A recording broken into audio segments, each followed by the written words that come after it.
Hello. I'd like to introduce you to someone who's seen the life-changing impacts of the services that Northwest Children's Foundation supports. Sophia is a mentor with our grantee partner, Friends of the Children, whose mission is to empower youth through relationships with professional mentors from kindergarten through graduation, no matter what. The youth that they serve have all had to face, as very young children, real adult-sized hardships, such as poverty, abuse, and other trauma.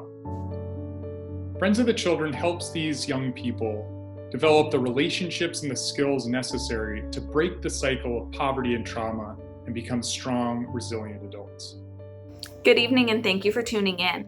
My name is Sophia, and I am a full-time professional mentor at Friends of the Children Seattle. I became a mentor by circumstance.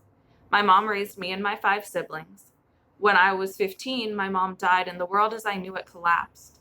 My siblings and I moved in with my father, who was an alcoholic, but I couldn't stay there. It killed me to leave my younger siblings behind, knowing that our father was not giving them the support that they needed.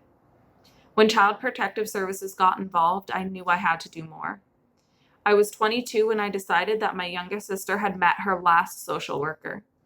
I took custody of her in the middle of her junior year. I gave her food, transportation to school, hot water, stability, and love. That's it. I learned that if you can provide basic needs for a child, you can unlock their potential. My sister started to turn things around for herself. I promised the social workers that I'd get her across the graduation stage, and 2 years later, with the safety and stability she deserved, she did it. I am a mentor because I know that I'm making a difference for my mentees. I spend 4 hours a week one-on-one with each of my girls in the classroom, at home, and in the community, no matter what. I'd like to tell you about Ariana. I started working with her in 2017 when she was 7 years old.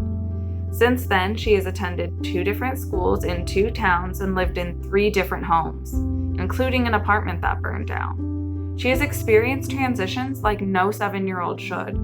So when I met her, I knew that stability was especially important. At first, Ariana was determined to test my boundaries. She thought if she pushed me hard enough, I might go away. Early on in our relationship, we were eating lunch and I noticed that she was holding water in her mouth and not responding to me on purpose. I told her we wouldn't be able to continue our afternoon together if she wouldn't communicate with me, but she persisted. After a 10-minute countdown, I stood up to show her it was time to leave. She put up a struggle when I tried to get her into the car. She was crying and squirming and trying to attract attention, but in the end, she did calm down and we left. I still showed up the next week, and the week after that. She used to say, "I never want to see you again." She wasn't used to adults holding her accountable. I had to show her that her big emotions wouldn't push me away. So I'd be like, "I'll see you next Tuesday." And now 3 years later, Ariana knows that she can trust and rely on me to show up for her no matter what. I have a similar relationship with my 7 other girls. They know I'll be there for them. When things get hard, it's my job to show up for them. And right now during this pandemic, things are hard. Ariana is being shuffled between 4 houses while her family tries to figure out childcare.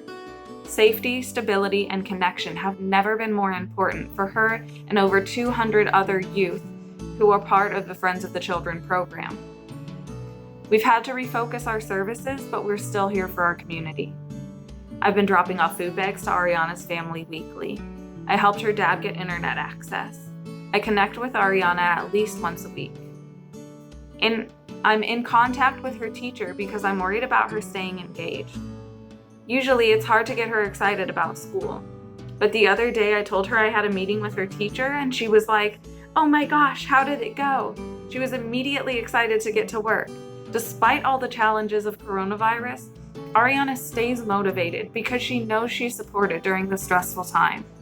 Ariana may not know it, but Northwest Children's Foundation and you are a key part of that support system. Supporting Northwest Children's Foundation means funding consistency, safety, trust. These things are key to Ariana and the whole network that Northwest Children's Foundation plays a crucial role in uplifting. Thank you so much for your generous support of Northwest Children's Foundation and the children and families whose lives they help to change.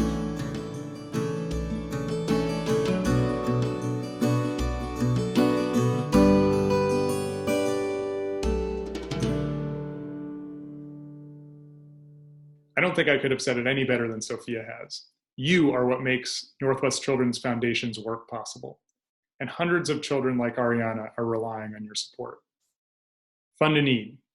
This is when we raise our bid cards high and directly contribute to our grant making. It's a highlight of every Northwest Children's Foundation Gala, and this year we're asking you to use your mouse. Please join us in giving as generously as you're able to give to help provide desperately needed support to grant applicants delivering crucial services under daunting conditions to children and families most at risk during these difficult times. Thank you.